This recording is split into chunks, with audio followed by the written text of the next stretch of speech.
आज हम बात करेंगे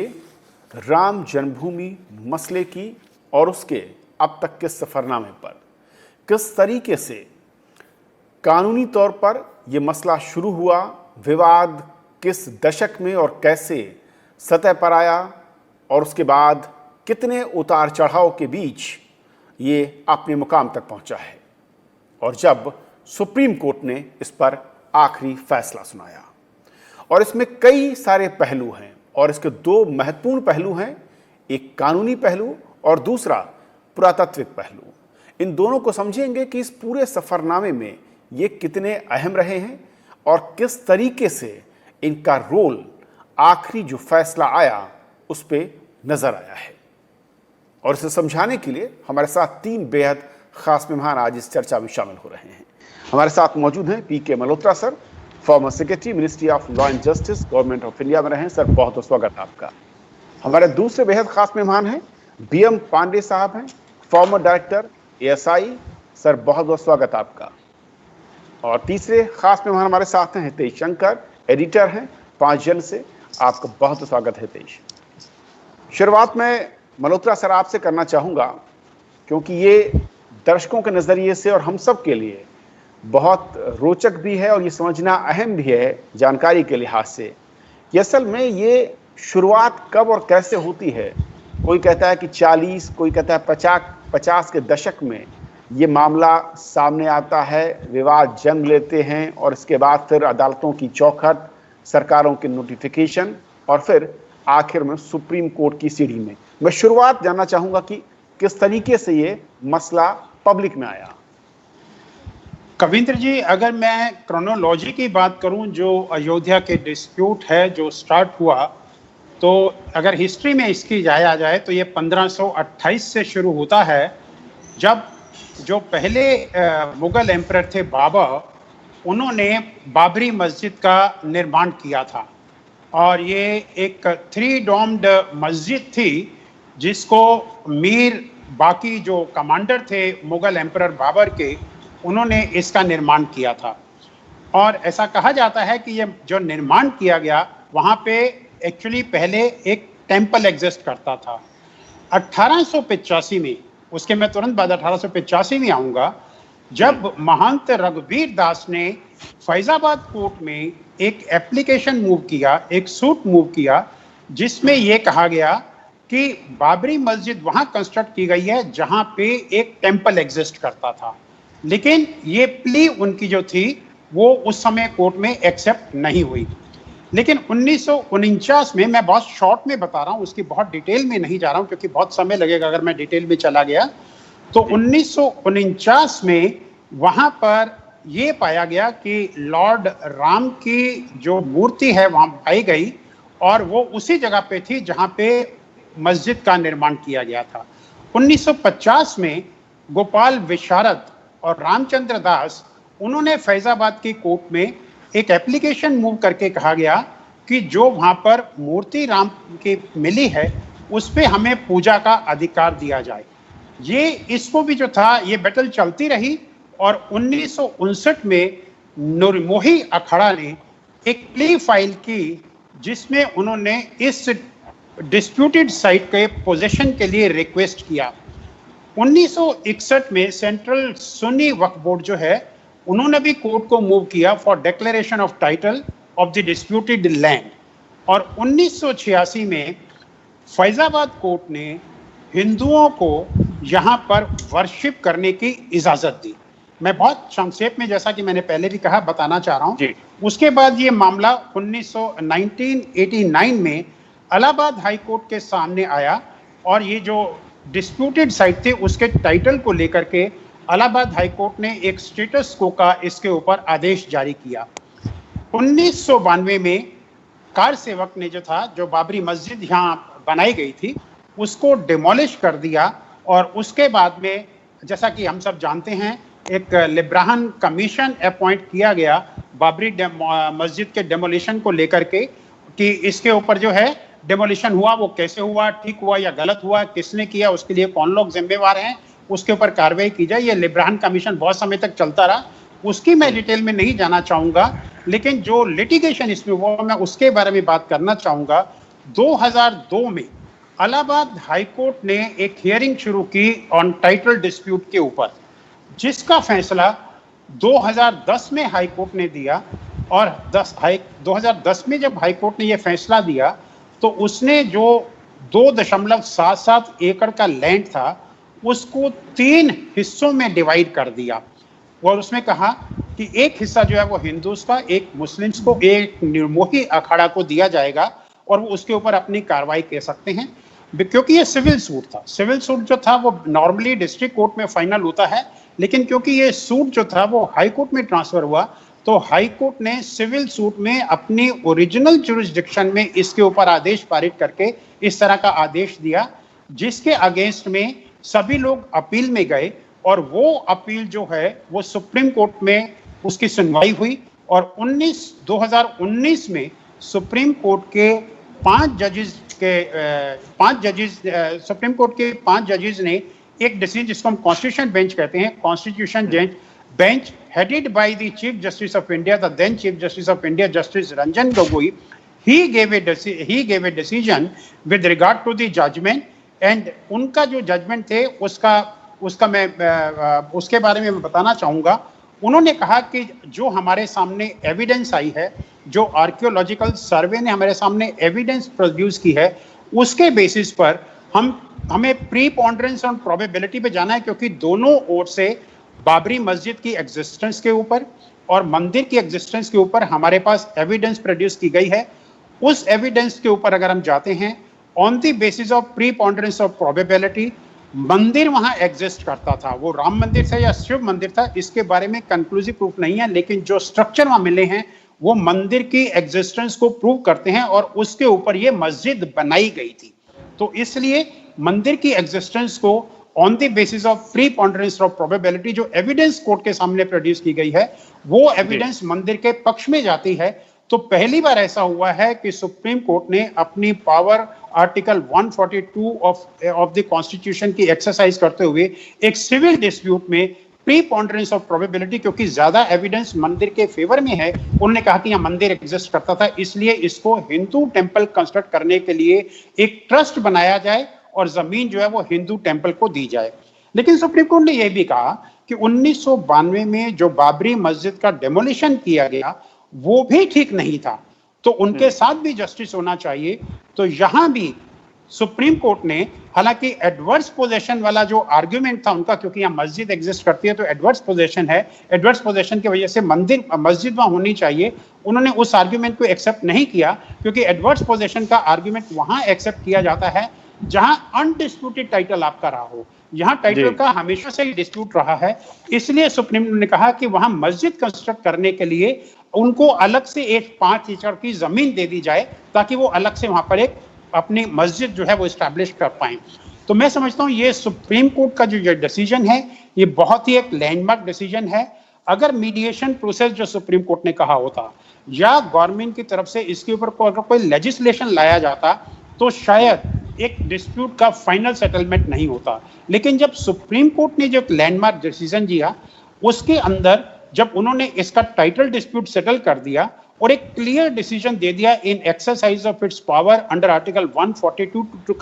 render complete justice to all parts of the community, मैं समझता हूं उसमें ये जो एक बहुत पुराना डिस्प्यूट था वो सेटल हो गया, मंदिर बनने के लिए रास्ता खुल गया। मस्जिद जो टूटी थी जिसको कहा गया कि गलत डिमोलिशन हुआ, उनको रिकंस्ट्रक्ट करने के लिए दूसरी साइट दे दी गई, और मैं समझता हूं ये एक बहुत ही अच्छा डिसीजन है। अयोध्या और उसके आसपास के एरिया का जो इकोनॉमिक डेवलपमेंट जो इस डिस्प्यूट की वजह से नहीं हो पा रहा था, आज ये पोजीशन सेटल हो जाने की वजह से उस एरिया में मंदिर का भी निर्माण हो पाएगा, उस एरिया का इकोनॉमिक डेवलपमेंट भी होगा, और जो एक बहुत पुरानी डिमांड थी उसके तथ्यों के आधार पर सुप्रीम कोर्ट ने यह डिसीजन दिया है वो सभी पक्षों को मान्य है और उसके ऊपर कार्रवाई शुरू हो गई है। मैं समझता हूं इस तरह का लैंडमार्क डिसीजन जो in exercise of extraordinary power of under 142 of the constitution दिया गया है, ये बहुत ही अच्छा एक लैंडमार्क जजमेंट है और डिस्प्यूट को जो है फाइनली सेटल करता है। ओके पांडे सर, क्योंकि अगर हम इस पूरे सफरनामे को देखें, जैसा कि कहा मल्होत्रा सर ने, और इसमें भूमिका एएसआई की बहुत इंपॉर्टेंट रही है इस मुकाम तक, इस फैसले को लाने में। किस तरीके से आपका अनुभव रहा है और जो तथ्य एएसआई के जरिए सामने आए 1950 से लेकर मैं कहूं कि 2019 तक, थोड़ा सा उसके बारे में चाहूं कि आप दर्शकों को बताएं। जहाँ तक भारतीय पुरातत्व सर्वेक्षण की भूमिका का सवाल है, भारतीय पुरातत्व सर्वेक्षण ने अपने उत्खनन के द्वारा ये अकाट्य रूप से साबित कर दिया है कि वहाँ पर बाबरी मस्जिद बनने से पहले पुरातात्विक अवशेष थे, और उन अवशेषों की अगर तिथि क्रम के अनुसार देखा जाए तो लगभग ईसा पूर्व पहले सहस्त्राब्द से लेकर के फर्स्ट मिलेनियम BCE से लेकर के ये 13वीं 14वीं शताब्दी तक, 15वीं शताब्दी तक बिल्कुल निरंतर के प्रमाण मिलते हैं, और जिससे ये स्पष्ट होता है कि ये स्थल जो था ये पुरातात्विक दृष्टि से बहुत महत्वपूर्ण रहा था। दूसरी बात, जब ये बाबरी मस्जिद को ढहाया गया तो उसकी मलबे से एक शिलालेख भी मिला था, जो कि हमारे जो एपिग्राफिस्ट हैं उन्होंने उसका अध्ययन किया, और ये स्पष्ट था कि उसमें उस शिलालेख में ये वर्णन किया गया है कि यहाँ पर एक विष्णुहरि नाम का, विष्णुहरि के लिए एक मंदिर स्थापित किया गया था। ये तो रही शिलालेख की बात। इसके अलावा इससे पहले भी एक शिलालेख मिल चुका था, जो अभी फिलहाल लखनऊ संग्रहालय में किया गया है। भारतीय पुरातत्व सर्वेक्षण ने जब अपना उत्खनन शुरू किया तो आपको मैं ये बात स्पष्ट रूप से बता देना चाहता हूँ कि भारतीय पुरातत्व सर्वेक्षण जो भी उत्खनन का या पुरातात्विक अध्ययन करते हैं, जो भी, इसलिए नहीं कि मैं उसमें रहा हूँ, लेकिन ये सब लोग जानते हैं कि वो लोग बिल्कुल ऑब्जेक्टिवली काम करते हैं, और जब खुदाई की गई तो खुदाई में प्रमाण मिले। मैंने जैसा बताया कि बैकग्राउंड इसका कि ईसा पूर्व पहले सहस्त्राब्द से लेकर के ये लगभग 16वीं शताब्दी तक के अनवरत प्रमाण मिलते हैं पुरातात्विक अवशेषों के। लेकिन जब ये खुदाई हुई तो उसमें स्पष्ट रूप से कुछ स्तंभों के अवशेष मिले, जो कि निश्चित ही किसी बड़े भवन के हिस्सा रहे होंगे। बल्कि एक बात और मैं कहना चाहूँगा कि जो शिलालेख का मैंने जिक्र किया है, उसके अतिरिक्त बाबरी मस्जिद ढांचे को जब गिराया गया था उसमें कुछ प्रणाल भी मिले थे, जो कि मंदिर के एक अभिन्न अंग होते हैं जो जल प्रवाह के लिए। तो इस प्रकार से अगर समग्र रूप में देखा जाए तो पुरातात्विक दृष्टिकोण से ये बिल्कुल स्पष्ट हो गया था। ये स्पष्ट है कि वहाँ पर बाबरी मस्जिद बनने से पहले पुरातात्विक अवशेष रहे होंगे, और जो निश्चित रूप से एक देवालय के, जो कि शिलालेख से भी साबित होता है, और जो अन्य अवशेष मिले हैं उनसे स्पष्ट होता है। हितेश, जिस तरीके से पुरातत्व विभाग के बारे में बताया कि क्या कुछ निकला और पांडे सर ने, मैं उसके अगले हिस्से में जाऊंगा, लेकिन इस बीच में एक और चीज़ जो मल्होत्रा साहब ने कही कि जब ऐतिहासिक तौर पर हम इस सफ़रनामे की शुरुआत करते हैं और देखते हैं, और ख़ास तौर पर 19वीं सदी में और ख़ास पर 40 और 50 के आसपास से ये विवाद ज़्यादा बड़ा होता या सतह पर आता दिखता है। किस तरीके से देखते हैं उस वक्त जो पत्राचार या फिर निर्देश, नोटिस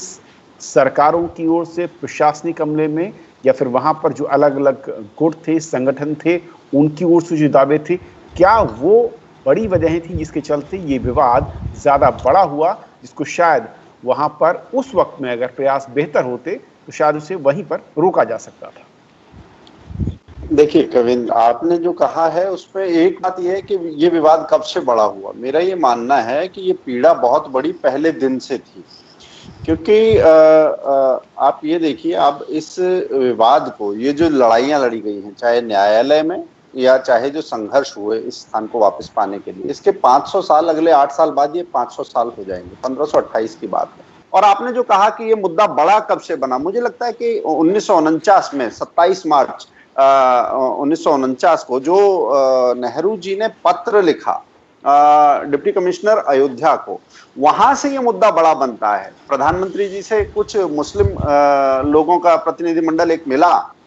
और इस यहाँ का अपने अपने हक में चीजें होनी चाहिए इसका आग्रह किया। तो बिना उसकी पृष्ठभूमि में जाए कि ये इतना बड़ा मुद्दा है, इसका इतना बड़ा इतिहास है, नेहरू जी ने एक चिट्ठी लिख दी। वहां पर के नायर उस समय डिप्टी कमिश्नर थे, उन्होंने कहा कि चाहे बल प्रयोग करना पड़े मगर आप ये हटा के और इस जगह खाली करवाइए। मुझे लगता है कि ये यहाँ से ये चीज सुलगनी शुरू हुई। तो मुझे लगता है कि वहां से ये चिंगारी दोबारा से एक बात आ गई कि शायद राजसत्ता जैसे पहले थी वो आक्रांताओं की और लोगों को बांटने वाली जो बात थी, वही बात शायद इसके भी मन में, तो लोगों के मन में एक गांठ पड़ गई कि नहीं ये तो लड़ाई हमें अपने बूते लड़नी पड़ेगी। फिर उसके आगे की संघर्ष की यात्रा है और एक डॉजियर और एक क्रोनोलॉजी हमें मल्होत्रा जी ने बताई है। मोटे तौर पर अगर कहें तो 500 साल की ये लड़ाई है, इसमें से 70 साल की लड़ाई ये कानूनी तौर पर लड़ी गई है और उस 70 साल में से 40 साल पहले जिला न्यायालय में लड़ी गई, उसके बाद 20 साल हाई कोर्ट में लड़ी गई, उसके बाद के 10 साल जो हैं वो सर्वोच्च न्यायालय में हुए।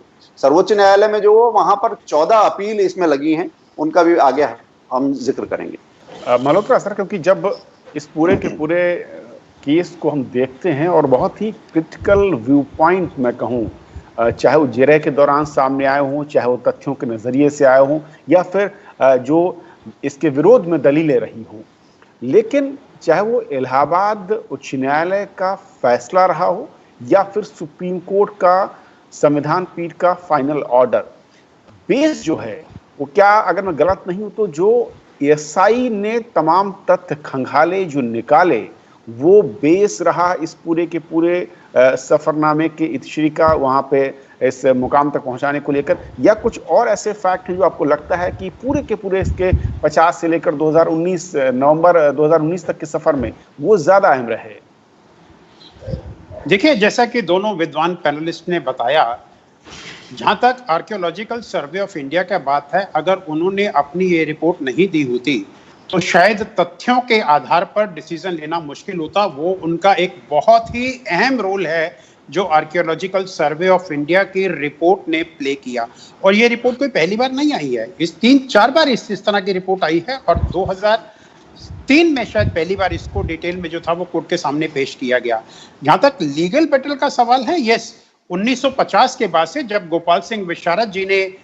एक सिविल सूट फैजाबाद कोर्ट में फाइल किया था, वहां से ये लीगल बैटल ने ज्यादा तूल पकड़ा। और उस लीगल बैटल को सपोर्ट करने के लिए अगर हमारे सामने तथ्य नहीं होते तो शायद कोर्ट के लिए जिस तरह का उन्होंने डिसीजन दिया है वो देना भी थोड़ा मुश्किल होता। क्योंकि जो पहले लड़ाई हो रही थी वो लड़ाई थी फेथ की और रिलीजन की। लेकिन रिलीजन और फेथ को कानूनी दावपेच के अंदर ला करके, कानून के आधार पर, कानूनी आधारों पर ला करके डिसीजन लेना, सुप्रीम कोर्ट ने उसको लेकर के जो बैलेंसिंग की है, मैं समझता हूं वो एक बहुत ही प्रशंसनीय कार्य है जो सुप्रीम कोर्ट ने किया है। हालांकि अगर आप बात करें इलाहाबाद हाई कोर्ट की, तो मैं समझता हूं इलाहाबाद हाई कोर्ट ने उन सारे विचारों को उन सारे तथ्यों को अपने विचाराधीन नहीं लिया और उसके उन सारे तर्कों को ठीक से नहीं लिया और उन्होंने एक आसान तरीका ढूंढा कि 2.77 हेक्टेयर का जो लैंड है उसको तीनों में बराबर बांट दीजिए तो शायद सभी सेटिस्फाई हो जाएंगे। लेकिन जो तथ्य आर्कियोलॉजिकल सर्वे ऑफ इंडिया ने उनके सामने रखे, अगर वो उनको ध्यान से देखते तो शायद जो डिसीजन आज सुप्रीम कोर्ट ने दिया है वो डिसीजन हमारे पास 2010 में इलाहाबाद हाई कोर्ट से ही आ जाता। लेकिन इसमें 10 साल इसलिए लगे क्योंकि और कानूनी बैटल को शायद हमारे और आगे बढ़ना था। मल्होत्रा सर, एक और छोटा सा पॉइंट मैं चाहूँगा, क्योंकि कुछ दर्शकों ने इससे जुड़ा एक सवाल भेजा कि अगर हम कानूनी सफ़रनामे को देखें और कानून तथ्यों पर आधारित होता है, ये मसला तथ्यों से ज़्यादा भावनाओं और भक्ति से जुड़ा हुआ मसला था, धर्म के साथ जुड़ा हुआ मसला था। ऐसे में जो 80 या 70 के दशक में ज़िला कोर्ट, इसके बाद इलाहाबाद हाई कोर्ट और फिर सुप्रीम कोर्ट, तीनों जगहों पर क्या बड़ा फर्क आपको लगता है कि जब कानूनी पहलुओं को जांचा परखा गया उसमें क्या ज्यादा लिया गया और किस हिस्से को कम? आपने एक बहुत ही महत्वपूर्ण प्रश्न उठाया है और आई थिंक इस प्रश्न के उत्तर में मैं माननीय उस समय के जो चीफ जस्टिस हैं, जस्टिस रंजन गोगोई, जो कि बेंच को हेड कर रहे थे, उनका ऑब्जर्वेशन है, और उन्होंने अपनी ऑब्जर्वेशन में ये कहा, law must stand apart over political consideration, religion and beliefs. उन्होंने ऐसा क्यों कहा? क्योंकि जो 1950 से लेकर 2020 तक 70 साल इस डिस्प्यूट को डिसाइड करने में लगे, उसका मेन कारण ही यही था कि हम जो थे पॉलिटिकल कंसिडरेशन या रिलीजन और बिलीफ को लेकर के हम शायद ज्यादा सोच रहे थे, लेकिन जो उसका कानूनी पहलू है जिसके ऊपर अल्टीमेटली सुप्रीम कोर्ट ने डिसीजन लिया था, उसको उतना महत्व नहीं दिया जा रहा था। और सुप्रीम कोर्ट में आने के बाद क्योंकि उस कानूनी पहलू को ज्यादा महत्व दिया गया as compared to political consideration और रिलीजन एंड बिलीफ, इसलिए सुप्रीम कोर्ट एक यूनेनिमस डिसीजन के ऊपर आ पाया और ये डिसीजन दे पाया। आप इस चीज में एक चीज और भी देखेंगे, कोई नई कंट्रोवर्सी नहीं खड़ी हो, इसलिए 5 जजेस की बेंच में, ऐसा शायद मैं समझता हूं सुप्रीम कोर्ट की हिस्ट्री में पहली बार हुआ होगा कि किस जज ने ये जजमेंट को ऑथर किया है, उसका नाम नहीं दिया गया। सभी जजेस का ये यूनेनिमस डिसीजन है। एक पर्टिकुलर जज जिन्होंने अपनी एडिशनल ऑब्जर्वेशन दी है, उनके नाम को भी जजमेंट में डिस्क्लोज नहीं किया गया। कारण यही है क्योंकि उन्होंने लीगल प्रिंसिपल्स को रिलीजन, रिलीजियस बिलीफ और पॉलिटिकल कंसिडरेशंस के ऊपर रख के ये फैसला दिया है। तो मैं समझता हूं जो बैलेंसिंग एक्ट है, उसके लिए जो सुप्रीम कोर्ट को एक्स्ट्रा ऑर्डिनरी पावर दी गई है under article 142 of the constitution, उसका ज्यादा यूज किया गया है, ना कि स्ट्रिक्ट प्रिंसिपल जो एविडेंस के हैं या सीपीसी के हैं उसको फॉलो किया गया है। इसीलिए सुप्रीम कोर्ट इस अच्छे नतीजे के ऊपर पहुंच पाई। हितेश, ये बहुत अहम हो जाता है और रोचक भी मैं कहूँ कि एक तरीके से किसी एक देश में, और जहाँ पर इतना बड़ा मसला और उसके मुकाम तक पहुँचने में फाइनल फैसला आने तक 70 साल का वक्त लग जाए आज के दौर में। और शायद इसके पीछे की तमाम वजहें या वो कारण क्या आप देखते हैं, और किस तरीके से इस 70 साल में क्या ये कहा जाए कि ये भी एक जो उम्मीद है वो नाउमीदी में बदलती दिखती है जब कोई मामला इतना लंबा अदालतों के चौखट पर रहता है और वो भी इतना महत्वपूर्ण मसला? ये बहुत महत्वपूर्ण बात है क्योंकि न्यायालय की ओर से जो देरी मामला चलने के कारण हुई, उससे समाज में एक कड़वाहट, एक आक्रोश और एक असमंजस की स्थिति तो निश्चित ही पैदा हुई। और एक जो दूसरी महत्वपूर्ण बात है कि आपने कहा कि एएसआई का जो भूमिका है वो इसमें एक नींव के पत्थर की तरह देखी जानी चाहिए, जिसने बुनियादी तौर पर चीजों को सामने रखा। मगर मेरा कहना है कि इससे पीछे भी थोड़ा सा जाना चाहिए। एएसआई ने ये काम किया तो एएसआई ने को निर्देशित किसने किया? सुप्रीम कोर्ट ने कहा कि दूध का दूध, पानी का पानी अगर करना है तो आपको ये बताना पड़ेगा कि यहां पर क्या था। और उससे पहले सुप्रीम कोर्ट इस दिशा में नहीं बढ़ा था जब तक कि तत्कालीन राष्ट्रपति शंकर दयाल शर्मा जी ने ये नहीं कहा था कि ये इसके बारे में सुप्रीम कोर्ट बताए कि वास्तव में यहां पर क्या था। ये सुप्रीम कोर्ट को इस देश को बताना चाहिए। तो मुझे लगता है वो बहुत महत्वपूर्ण चीज थी कि एक जो देश की कार्यपालिका है उसने न्यायपालिका को सही दिशा में प्रवृत्त करने का काम किया, वरना ये मामला काफी चल रहा था। और जो इलाहाबाद हाईकोर्ट में हुआ, वास्तव में लड़ाई वो थी, विवाद वो था ही नहीं। वहां कहा कि अगर कुछ विवाद है तो इसे आपस में बराबर बराबर बांट लो। ये बराबर बराबर बांटने की बात नहीं थी, सही और गलत की बात थी। आपको उस पर फैसला देना था, बराबर बराबर बांटने की बात नहीं थी। तो आगे चलकर जो सुप्रीम कोर्ट ने जो लाइन ली वो इस दृष्टि से महत्वपूर्ण थी कि तथ्य की बात करेंगे, सत्य की बात करेंगे, साक्ष्य की बात करेंगे, और उसका आधार ये पुरातत्व सर्वेक्षण का जो पुरातत्व विभाग का जो सर्वेक्षण था वो इसका आधार बना। इस पूरे प्रकरण में जो महत्व की बात है, जिसके कारण ये विवाद लंबा खिंचा या देरी हुई, समाज कभी भी अलग नहीं था। ये मंदिर लोगों को जोड़ सकता था, पूरे भारत को जोड़ सकता था। अगर हम ये 500 साल की लड़ाई की बात करें तो 1858 में जब 1857 की जो स्वतंत्रता की जो पहली लड़ाई थी उसके विफल होने के बाद मौलाना अमीर अली ने कहा कि इस संघर्ष में हम सब ने देखा कि हिंदू मुसलमान सब मिलकर लड़े हैं और ये बाबरी मस्जिद हम दोनों के बीच में ना इत्तेफाकी की सबसे बड़ी वजह बन गई है। इसलिए इसे हमें अपने हिंदू भाइयों को लौटा देना चाहिए। अंग्रेजों को लगा कि अगर ये पूरा समाज एक हो गया तो हम स्थिर कैसे रहेंगे। तो 1858 में मौलाना अमीर अली और हनुमानगढ़ी के महंत रामचरण दास दोनों को अयोध्या में कुबेर टीला पर फांसी दी गई। यानी ये एकता की चीज थी, राजनीति ने बांटा। आगे चलकर किस तरीके से बांटा ये हमने न्यायालयों में देखा है। राजनीति का वर्गीकरण कैसे समाज को बांटने की बात करता है, वो अंग्रेजों के जाने के बाद भी इस प्रकरण के लंबे खिंचने में हमने वही देखा है, बांटो और राज करो। उस राजनीति पर भी एक हथौड़ा ये निर्णय था। और ये मंदिर बनने के बाद मुझे लगता है समाज के जुड़ने की, आपस में प्रेम की, समन्वय की एक राह बनने वाली है। एक आखिरी सवाल सर, राणे सर, क्योंकि ये एक जिज्ञासा रहती है और मेरे जहन में भी है और दर्शकों के पास भी होगी कि जब कोर्ट में मामला था और कि इसमें क्या है, मंदिर था, मस्जिद था, क्या रहा था, एएसआई को कब इस तरह के इन्वॉल्वमेंट के लिए कहा गया और क्या ये बहुत देरी के साथ कहा गया? हालांकि मामला जब जिला कोर्ट या फिर इलाहाबाद हाई कोर्ट में रहा, उस दरमियान भी क्या एएसआई की इस तरह की एएसआई से डिमांड की गई, इस तरह की कोई मांग थी कि आप इस पर कोई रिपोर्ट सबमिट करें या कोई आपके पास तथ्य हैं वो आप सबमिट करें?